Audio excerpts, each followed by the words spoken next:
آج ہم ایک سوال پوچھتے ہیں اور اس سوال کا جواب ڈھونڈنے کی کوشش کرتے ہیں، اور یہ سوال ہے کہ is there a science of success, is there a science of personal achievement?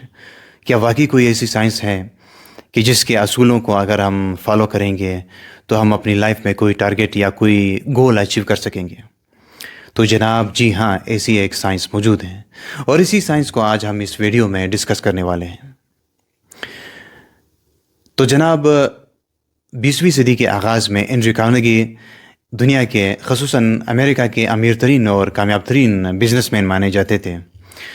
وہ جب اپنی اولڈ ایج میں انٹر ہوئے تو اسے ایک فکر کھائی جا رہی تھی کہ بھئی دیکھو، میرے جیسے بہت سارے لیجنڈز، وائز مین اور سیلف میڈ ملینئرز اپنی زندگی کے کامیاب ہونے کے راز، لائف لیسنز اور وہ پرنسپلز جن کی بنیاد پہ یہ کامیاب ہوئے ہیں، اپنے ساتھ مرتے ہوئے قبروں میں لے کے جا رہے ہیں۔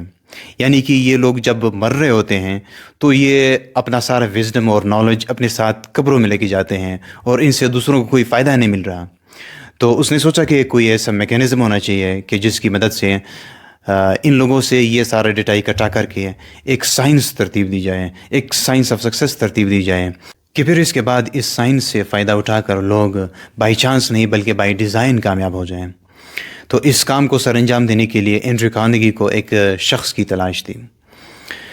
لیکلی اس زمانے میں نیپولین ہل بطور ایک جرنلسٹ کسی میگزین کے لیے کام کرتے تھے۔ تو اس میگزین کے لیے اسے ایک ٹاسک ملا تھا کہ بھئی آپ نے اینڈریو کارنیگی کے پاس جانا ہے اور اس سے انٹرویو لینی ہے، اور اس انٹرویو کے جو کانٹینٹس ہیں وہ اس رسالے میں چھاپنے ہیں۔ یہ اینڈریو کارنیگی کے پاس جاتے ہیں، اور انیشلی ان دونوں کے درمیان جو ملاقات ہوتی ہے، انٹرویو ہوتی ہے، وہ 3 گھنٹے کی ہوتی ہے۔ اینڈریو کارنیگی نیپولین ہل کی پرسنالٹی سے، اس کے سوال پوچھنے کے انداز سے متاثر ہوتے ہیں اور سوچتے ہیں کہ یہ وہی شخص ہو سکتا ہے جو میرے اس کام کو سر انجام دے سکتا ہے۔ یہ فیصلہ کرتا ہے کہ اس انٹرویو کو ہم نے ایکسٹینڈ کرنا ہے۔ اب یہ انٹرویو 3 دن تک جاری رہتی ہے، اور ان 3 دنوں میں اینڈریو کارنیگی اپنا سارا وزڈم، نالج اور کامیاب ہونے کے جو جتنے بھی راز اس کو معلوم تھے، یہ سارے ٹرانسفر کرتا ہے نیپولین ہل کو۔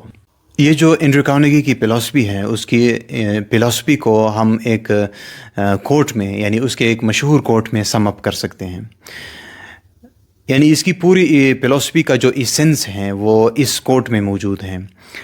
اینڈریو کارنیگی اس کوٹ میں کہتے ہیں کہ any idea that is held in the mind, that is emphasized, that is either feared or revered, will begin to clothe itself in the most convenient and appropriate form that is available. Andrew Carnegie کہتے ہیں کہ کوئی بھی idea جس کو ہم اپنی mind کے اندر لاتے ہیں، جس کو ہم امپیسائز کرتے ہیں، یعنی جس کے بارے میں ہم بار بار سوچتے ہیں اور اپنی سوچ کی انرجی اس آئیڈیا کو دیتے ہیں، تو یہ آئیڈیا یا تو نیگیٹیو ہو سکتا ہے جس سے ہمارے اندر خوف پیدا ہو، یا کوئی پازیٹیو آئیڈیا ہو سکتا ہے۔ تو یہ آئیڈیا، جو بھی آئیڈیا ہو جس کو ہم اپنے ذہن کے اندر پالتے ہیں، تو یہ ایک دن مٹیریلائز ہو کے جسمانی شکل میں، یعنی فزیکل حالت میں ہمارے سامنے ظاہر ہو جائے گا، یعنی یہ مینیفیسٹ ہو جائے گا۔ اچھا، ان دونوں کے درمیان جو ڈسکشن ہوتی ہے، اس ڈسکشن کے آخر میں اینڈریو کارنیگی نیپولین ہل سے ایک سوال پوچھتے ہیں، اور وہ پوچھتے ہیں کہ کیا آپ اپنی زندگی کے 20 سے 25 سال لگا کر اس فلسفی، اس سائنس آف سکسیس کو آرگنائز کرنے اور اس کو مکمل کرنے کے لیے وقف کریں گے؟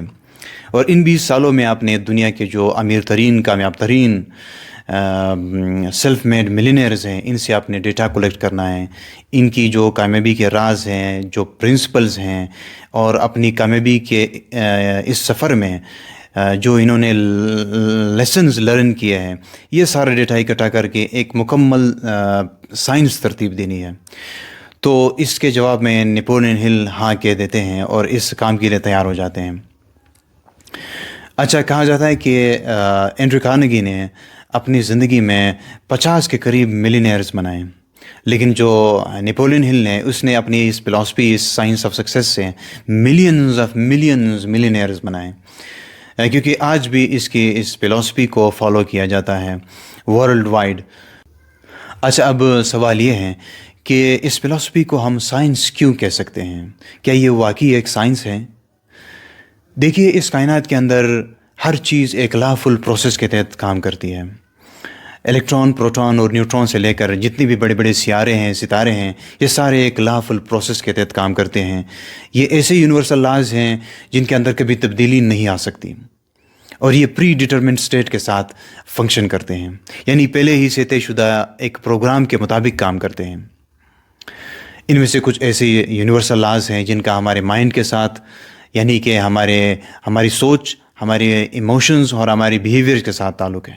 اگر ہم ان لاز کو سمجھیں گے اور اپنے بیہیویئر، اپنے تھاٹس اور اپنے ایموشنز کو ان کے ساتھ اڈیپٹ کریں گے، یعنی اپنے آپ کو ہارمونائز کریں گے اور ان یونیورسل لاز کے ساتھ ہم چلیں گے، تو یہ یونیورسل لاز ہمارے کام میں لگ جاتے ہیں، ہمارے فیور میں کام کرنا شروع کر لیتے ہیں۔ لیکن اس کے برعکس اگر ہم ان لاز کو اگنور کریں گے اپنی لیک آف اویئرنیس کی وجہ سے یا لا علمی کی وجہ سے، تو یہ یونیورسل لاز ہماری زندگی میں ایسے کنڈیشنز اور سرکمسٹینسز کریٹ کرتے ہیں جنہیں ہم پسند نہیں کرتے ہیں۔ اب آپ امیجن کریں کہ اس کائنات کے اندر ایک کریٹیو انرجی موجود ہے جو ہر چیز کو تخلیق کرتی ہے، اور اس انرجی میں سے کچھ حصہ انسان کے مائنڈ کے تھرو خود کو ظاہر کرتی ہے، ایکسپریس کرتی ہے۔ یعنی کہ انسان کا مائنڈ ایک ایسا ذریعہ ہے، ایک ایسا چینل ہے کہ جس کے ذریعے سے یہ انرجی خود کو ظاہر کرتی ہے۔ اب اس انرجی نے خود کو کس طرح ایکسپریس کرنا ہے، اس کا دار و مدار انسان کے مائنڈ کے استعمال پر ہے۔ یعنی ہم اپنی سوچ کو، اپنے مائنڈ کو کس طرح استعمال کرتے ہیں۔ کیا ہم اپنے مائنڈ کو پازیٹیو کنسٹرکٹیو وے میں استعمال کرتے ہیں یا نیگیٹیو ڈسٹرکٹیو وے میں استعمال کرتے ہیں۔ اور بیسیکلی اس سائنس کا جو مین مقصد ہے وہ یہی ہے کہ اس سے ایک انسان کو اس قابل بنایا جائے کہ وہ ایک پراپر چینل کے تھرو ایک آرگنائزڈ طریقے سے اپنے مائنڈ کے اندر کسی پازیٹیو کنسٹرکٹیو آئیڈیا کو پلانٹ کرے، اور اس کریٹیو انرجی کو مینیپولیٹ کرتے ہوئے، کنٹرول کرتے ہوئے اور ڈائریکٹ کرتے ہوئے اپنی زندگی میں ڈیزائریبل ریزلٹس کریٹ کریں۔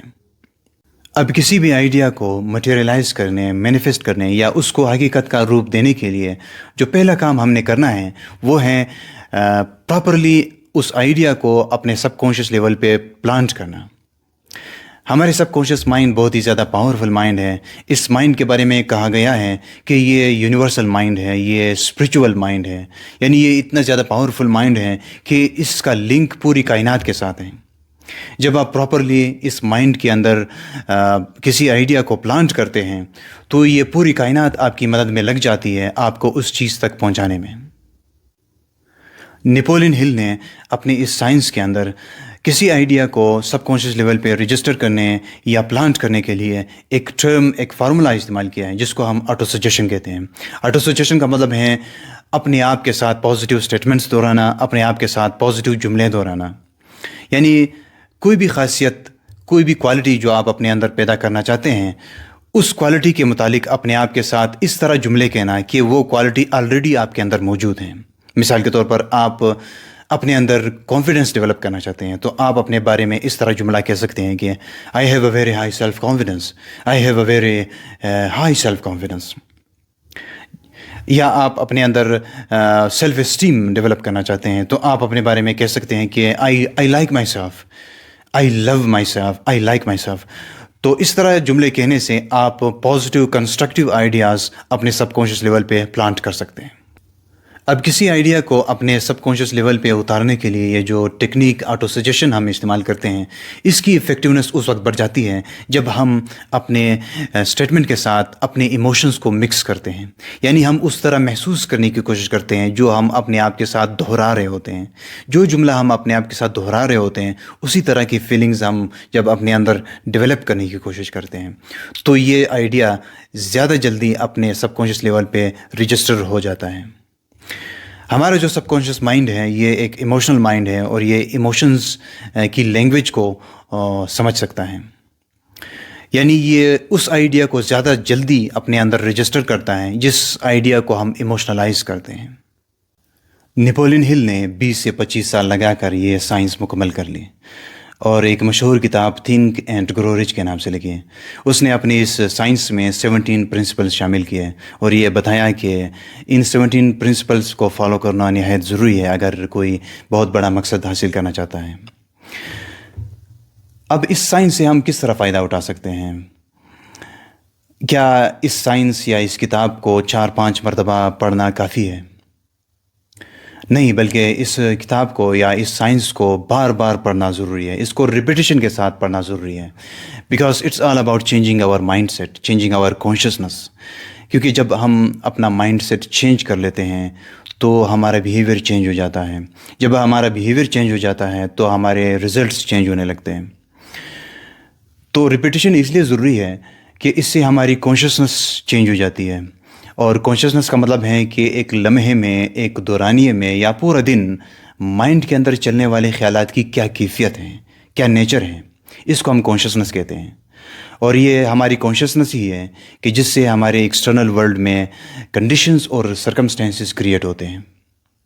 تو اس کے لیے یہ اس سائنس کے اندر جو آئیڈیاز شامل کیے گئے ہیں، ان کی ریپیٹیشن بہت زیادہ ضروری ہے کہ اس سے کانشیسنس چینج ہو جاتی ہے. بیسکلی کانشیسنس کی دو ٹائپس ہوتی ہیں، سکسیس کانشیسنس اور فیلئر کانشیسنس. جب ہم فیلئر کانشیسنس کی بات کرتے ہیں تو فیلئر کانشیسنس سے مراد جب کوئی بندہ فیلئر کانشیسنس کا شکار ہے تو اس کے مائنڈ کے اندر صرف فیلئر کے بارے میں خیالات آتے ہیں، وہ نیگیٹو خیالات ہوتے ہیں. وہ اس کو صرف وہ بہانے یاد آتے ہیں جن کی بنا پر وہ کوئی کام نہیں کر سکتا. اس کے برعکس اگر کوئی سکسیس کانشیسنس رکھتا ہے تو اس کے مائنڈ کے اندر پازیٹیو اور کنسٹرکٹیو خیالات آتے ہیں. وہ سوچتا ہے کہ وہ کیا کیا کر سکتا ہے کسی مقصد کو پانے کے لیے. اور نیپولین ہل سکسیس کانشیسنس کے بارے میں کہتے ہیں کہ this is the predominating tendency of your mind to think about success and not failure. اچھا، اس سائنس کے مطابق اگر آپ سکسیس اچیو کرنا چاہتے ہیں، کامیاب بننا چاہتے ہیں، تو اس کے لیے سب سے پہلے آپ نے اپنے اندر سکسیس کانشیسنس کو ڈیولپ کرنا ہے. نیپولین ہل اس بارے میں بڑی زبردست الفاظ استعمال کرتے ہیں. اس کی کتاب میں تھنک اینڈ گرو رچ میں وہ ایڈریس کرتے ہیں پیج نمبر 11 اور 12 میں. وہ کہتے ہیں کہ success comes to those who become success conscious, یعنی سکسیس ان کو ملتی ہے جو سکسیس کانشیس بن جاتے ہیں. Failure comes to those who indifferently allow themselves to become failure conscious, یعنی اور ناکامی انہی کو ملتی ہے جو فیلئر کانشیسنس کا شکار ہو جاتے ہیں. میں امید کرتا ہوں کہ میری اس ویڈیو سے آپ کا ٹائم ضائع نہیں ہوا ہے، اور اگر ایسا ہی ہے تو آپ میرے چینل کو سبسکرائب کیجئے، آپ ہمارے ساتھ رہیں. ہم آپ کے لیے اور اسی طرح کی پازیٹیو اور کنسٹرکٹیو نالج لے کر آئیں گے. السلام علیکم.